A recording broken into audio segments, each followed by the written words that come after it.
టీటీడీలో ఇక నుండి కొండపై వసతులు దర్శనం అన్ని కొత్తగా ఉండబోతున్నాయా? అవకాశం ఉన్న చోట మార్పులు చేపట్టి శ్రీవారి దర్శనం భక్తుడికి జీవితాంతం గుర్తుండిపోయేలా చేయాలని టీటీడీ భావిస్తోందా? కొత్త ఈవో శ్యామలారావు లక్ష్యం ఇదేనా? మొదటి రోజు నుండే ప్రక్షాళన ప్రారంభమైందా?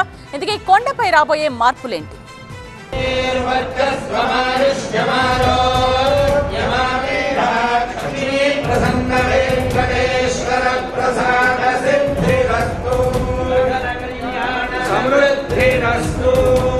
తిరుమల నుంచే ప్రక్షాళన.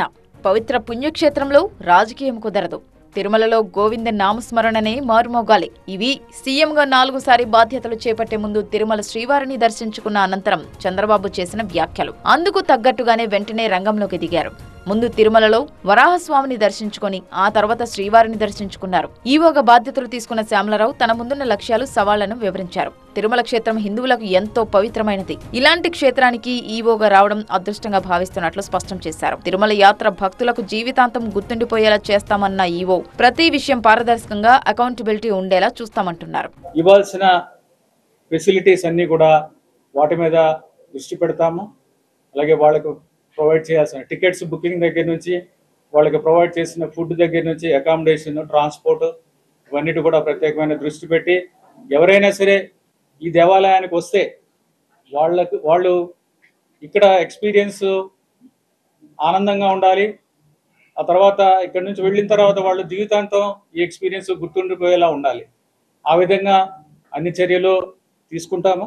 ఈవోగా బాధ్యతలు తీసుకున్న మరుక్షణమే తిరుమలలో తనిఖీలు చేపట్టారు. సమూల మార్పుల లక్ష్యంగా రంగంలోకి దిగిన ఈవో సర్వదర్శనం క్యూలైన్లను పరిశీలించారు.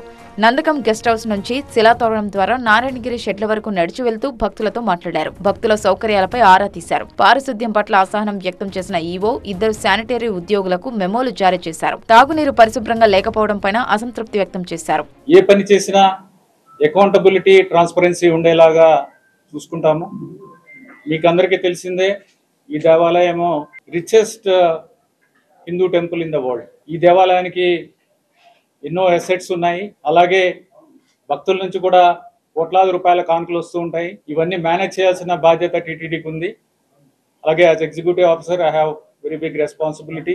టీటీడీలో ప్రక్షాళన చురు అంటున్న ప్రభుత్వం ముందు సమస్యలు, సవాళ్లు ఏంటన్న దానిపై దృష్టి పెట్టింది. గత ప్రభుత్వ హయాంలో అమలైన విధానాలను కొనసాగించాలా వద్దా అన్న దానిపై ఫోకస్ పెట్టింది. వీఐపీ బ్రేక్ దర్శనం విషయంలో పాత విధానం అమలుకి మొగ్గు చూపే అవకాశం ఉంది. ప్రస్తుతం ఉదయం 8 గంటల నుంచి మధ్యాహ్నం 12 గంటల వరకు బ్రేక్ దర్శనం కొనసాగుతోంది. ఈ విధానంతో శ్రీవారి సర్వదర్శనం చేసుకునే సామాన్య భక్తులకు ఇబ్బందులు ఎదురవుతాయన్న విమర్శలకు చెక్ పెట్టాలని భావిస్తోంది. దీంతో పాత విధానం మేలని, శ్రీవారి నైవేద్య సమయంలోపే వీఐపీ బ్రేక్ దర్శనాలను ముగించాలని టీటీడీ భావిస్తోంది. మరోవైపు సామాన్య భక్తులు వసతి గదులు పొందేలా చర్యలు చేపట్టాలని ప్రయత్నిస్తోంది. అందుబాటులో ఉన్న 7,800 అతిథి గృహాలతో పాటు పిల్గ్రిమ్ ఇమ్యూనిటీ సెంటర్లను అందుబాటులో తీసుకురావాలని ఆలోచిస్తోంది. నడక మార్గంలో దివ్య దర్శనం టోకెన్లు అందుబాటులోకి తీసుకురావాలన్న ఆలోచనలో ఉన్న టీటీడీ సామాన్య భక్తులకు ప్రాధాన్యత ఇవ్వాలని భావిస్తోంది. అన్నప్రసాదం, లడ్డూ నాణ్యత, తిరుమలలో పచ్చదనం, పారిశుద్ధ్యం వంటి అంశాలను టాప్ ప్రయారిటీగా తీసుకుంది.